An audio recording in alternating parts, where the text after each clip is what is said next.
My topic is a little bit off track, but I think it is very essential.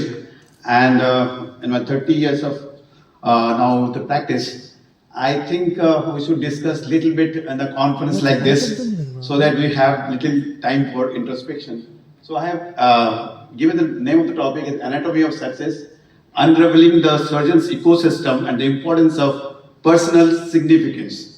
Because we all are forgetting little bit about ourselves, so I thought let me talk about this topic. This is my organization, Global Self-Healthcare Education and Research, which is I'm following my passion. So this is a website you can all visit. So I will start with why I'm talking on this forum for on this topic. You know, it all started with after 12 years of my practice as a general surgeon, 24/7, 365 days, and 18 hours, 16 hours of surgery. In 2010, January 10th, I still remember, I was standing in front of my physician with the ECG on my hand, which was my own. I was asking him, what is there? Please tell me. And when he read this ECG, you know, he was surprised. He told me, whose ECG is this? I told him, it is mine. It cannot be yours. No, sir, it's mine. I just got it done in the morning. I have 4 operations to be done today. So what is the problem? He told that you have got multiple ventricular ectopics. Now you have to rush to a cardiologist. Postpone the operations. I still remember the day, and we rushed to the cardiologist. Then we did a stress test. It was positive. And I was thinking that travel this 20-30 minutes, you know, I was thinking what went wrong, where I went wrong, what was the problem with me, why should why this thing happened to me. The common question which been asked by people, I was asking to myself. And then we decided to go for a angiogram. So it was 15 days to Hyderabad. So 15 days was the time when I was thinking what went wrong. I was doing everything good for my hospital. I was doing everything good for my patients. I was doing good for my people, family, everything. Then I realized there's something wrong. I was not doing the right thing for myself. And that was the time I was thinking I have to do something for myself. And my search for my own journey inside me started there. So it's now 10 years now, and I started learning. I have to unlearn many things. I have to relearn, and I understood that I am a very good disease care professional. I was a very bad healthcare professional. So I have to learn health, and gradually I started doing this. So with this I'm going, then I thought, how can I, because all the things I did for myself is worked for me, and I could reverse back everything which was there. I changed my lifestyle, everything I changed. I started doing my operation in the morning, everything I changed, and I found that it should go to people. So I have been doing these things in the last 10 years for general public, but now I think it's time has come to talk to our colleagues that what is the thing. So I decided this topic. So in our ecosystem, there are 3 people, 3 players in the doctor's ecosystem, you know. One is you, the doers, fine. The another is your patient, the receivers. And the third and the most important thing which we forget is our environment, which is the real player. Real player is our environment, and we are forgetting about that. And you know, we are all in a constant motion, just like this you can see. And we have to realize the time has come that you are now the 10% stakeholder of the whole industry. We are only 10% stakeholders. In a hospital, you move around in corporate to government. You know, every 10% officials your employee you meet, one of them is a doctor. So with a 10% stakeholder in the whole of the things, how can we try, we will give 100% results? We cannot. So we have to understand ourselves. So our environment, that's what I'm thinking about. This paramedics, administration, pharma, front desk. Now front desk has become a problem. Previously we used to have a direct contact with the patient. Now the front desk has come. Now we are out. We don't have a direct connection. That is happening. And the government is one of the biggest thing which is making changes every second day you find. So we have to understand all these things. So our mission should be keeping our work life in balance and grow to keep ourselves safe. I thought that time, if I am not there tomorrow, who will do all the things? If I am safe, maybe I will be able to do something great, you know. And we have to understand that we are familiar with very few things. There is one of them things that which our medical education has taught us. What training has taught us is that We are very good in, we are familiar with the human body, that is called the basics. We are very good with the basics. We are very good with our body process like the physiology and anatomy and biochemistry, the process going on, because that is the magic which is happening inside our body. We are very much aware of that, and we are very much familiar with the disease part, that is our job. Fine. This is our job to do all the things, to do surgery, to treat patients. But in between, what is happening? But we are very much vulnerable to this unhealthy environment. We are very much, every one of us is vulnerable to this environment. Oh, with the growing doctor-patient relationship, information overload is one of the things. Information overload is one of the things. Like, I give you an example today. Suppose there are 50 students, and there are a lot of things in our college we have been teaching everybody. Fine? But for a person who needs, how much thing is there? We have to think. So we are overloaded and we think we can do everything. Then we created, inside us there is a struggle. I have to do this thing. How can I do it? And then the thing started, and we start spoiling ourselves. And the management system which has come, which was not there before, 10 years, 20 years, now the management system is, we are very much vulnerable to that, because we have to follow them. We have to look into their things, what they are asking, we have to do. Fine? So I always say there are certain determinants of, that is called the basic determinants of our ecosystem. Number one is, I say, is the attitude. Our attitude is one of the most important determinant. That is, I'll give you an example. The initial phase of my practice, I used to think, I have a magical hand, I am doing everything to my patients, and really I am a hero. But ultimately, when I started growing in my practice, I realized that it is not me, it's the patient's body. This body is, the magic is outside. So that change of attitude has made me to think, and maybe during my, when I went through my problem, that attitude helped me to bring a bounce back. Fine? Then it's called the love for our profession. We all love our profession to maximum, and that's why we're ready to sacrifice ourselves for our patients. Recently, I was talking to Dr. Samal yesterday. Then he told me that what we will do every time we go to the car, then somebody comes and asks me, "Sir, Matri dekhi dandu."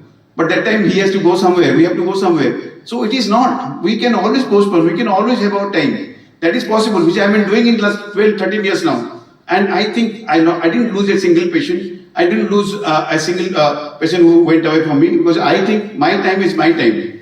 I cannot give my time to others. It is my own thing. Fine? Then the technology is rapidly changing. So we have to, this one of the determinants. The technology is good for all of us, but we have to understand where and how we have to take this technology to our use.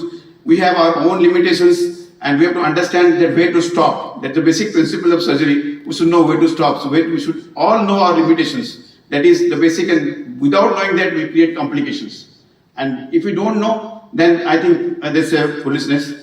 That the infrastructure is there, because we all come from different infrastructure. Somebody in the government hospital, somebody in the corporate, somebody in the nursing home. So if you understand our infrastructure, then we will not create this problem. I know how this much I can do. For 2007, I started doing my laparoscopy hernia surgery. And by 2009, I was doing well. But 2009 to 2019, every time I used to ask patient, I go for laparoscopic hernia surgery, and this cost me more. Every patient used to refuse. Because I was in my infrastructure, and my patients were not liking that one. How to convince them? So I understood my own infrastructure. I know where I am working, and our ethics, we have to be ethical, because we cannot sell everything we cannot do. So our ethics is one of the determinants, and our system where we are working. These things should be remembered, and till now we always used to say the two-dimensional things, like doctors and patient, doctor and patient. Now there is I always say now that we have to evolve. There is a third dimension always. That is, I always say, is we. In my case, it is me who is the third dimension of this. So there is somebody somewhere we have to see. There should be somebody to lighten the inner candle. Somewhere somebody get it done through a book, from somebody's lectures like this. Somewhere heard, and that candle has to. You have to light that inner candle to change yourself. And I call it to understand the importance of personal significance. Personal significance is not personal growth. It is beyond personal growth, something where I give importance to myself, where I love myself. I do everything, first is me, then comes everything. Because if I'm not there tomorrow, then there is no meaning of the rest of the things. Then comes, I always say, when we start giving importance to the personal significance, there are a lot of hurdles. It can go against the established cultural norms. When I wrote my first book, that's called Care for Your Health, in 2019, I had a lot of resistance from my colleagues. Even my boss didn't look at the book.